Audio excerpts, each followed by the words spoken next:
Olá! E se as regras da guerra estivessem sendo reescritas agora mesmo? E não por generais em uma sala de estratégia, mas por engenheiros de software e algoritmos.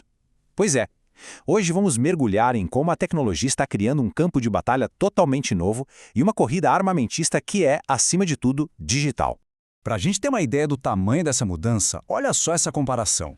De um lado, um tanque de guerra, custando aí seus 2 milhões de dólares. Do outro, um drone, que se compra por 400 dólares. Adivinha qual dos dois tem se mostrado uma ameaça gigantesca em conflitos recentes?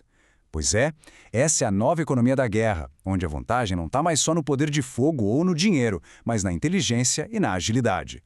Para a gente entender direitinho essa transformação, vamos passar por 4 pontos principais. Primeiro, o que é esse novo campo de batalha.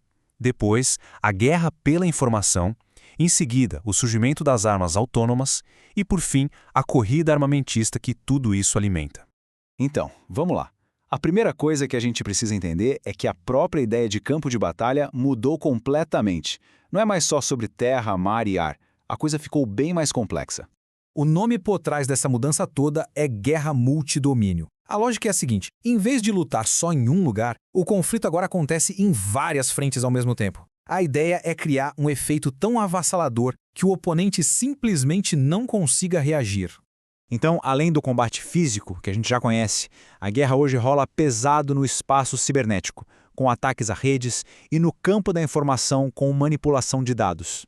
Mas talvez o mais fascinante e assustador seja o domínio cognitivo. É basicamente uma batalha pela opinião pública, pela moral, que acontece ali nas redes sociais. Vencer não é só destruir o alvo, é controlar a narrativa em torno dele.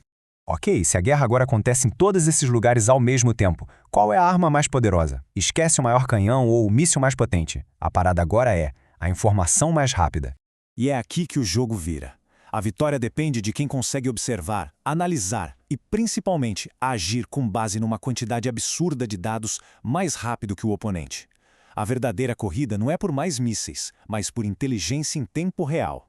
E é aí que entra a inteligência artificial, para ser o verdadeiro pulo do gato. Ela simplesmente turbina o ciclo de decisão militar.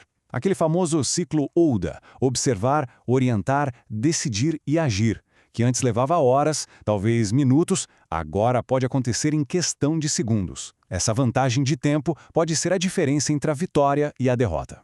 Mas olha que interessante esse ponto. Mesmo com toda essa velocidade, com essa aceleração brutal, a supervisão humana continua sendo uma parte crítica do processo. A máquina sugere, analisa, aponta, mas a palavra final, pelo menos por enquanto, ainda é de uma pessoa.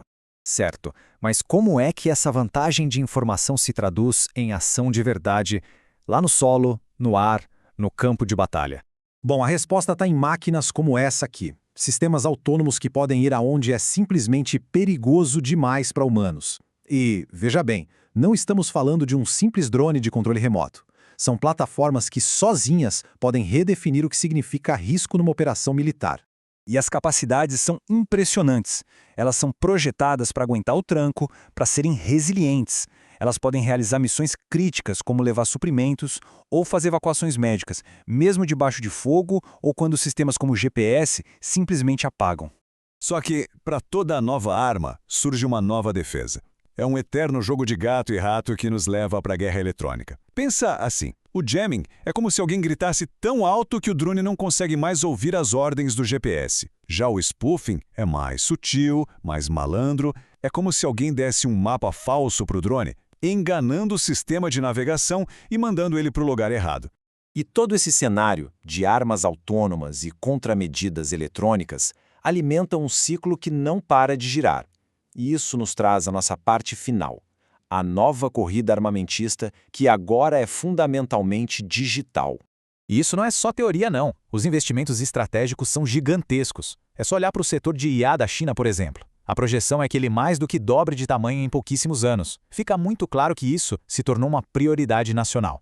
O que acelera essa corrida de uma forma assustadora é a chamada tecnologia de uso dual. Pensa assim, aquele algoritmo de logística que entrega suas compras online com uma eficiência incrível pode ser adaptado para coordenar um enxame de drones. Isso significa que a próxima grande arma pode não vir de um laboratório militar, mas de uma startup de tecnologia. Mas essa corrida não é só digital, não. No campo físico, a grande disputa do momento é pelas armas hipersônicas. E por que elas são tão perigosas? Porque elas combinam velocidade extrema com a capacidade de manobrar, o que as torna quase impossíveis de interceptar. E como a gente pode ver, alguns países já largaram na frente nessa disputa, alterando todo o equilíbrio estratégico global. No fim, tudo isso nos deixa com uma pergunta muito profunda sobre o futuro da guerra. Conforme as máquinas se tornam mais e mais rápidas, mais e mais autônomas, o dilema central permanece. Até que ponto a decisão final vai continuar em mãos humanas? Esse equilíbrio entre a velocidade da máquina e o julgamento humano é, sem dúvida, o grande desafio que vai definir as próximas décadas de conflito.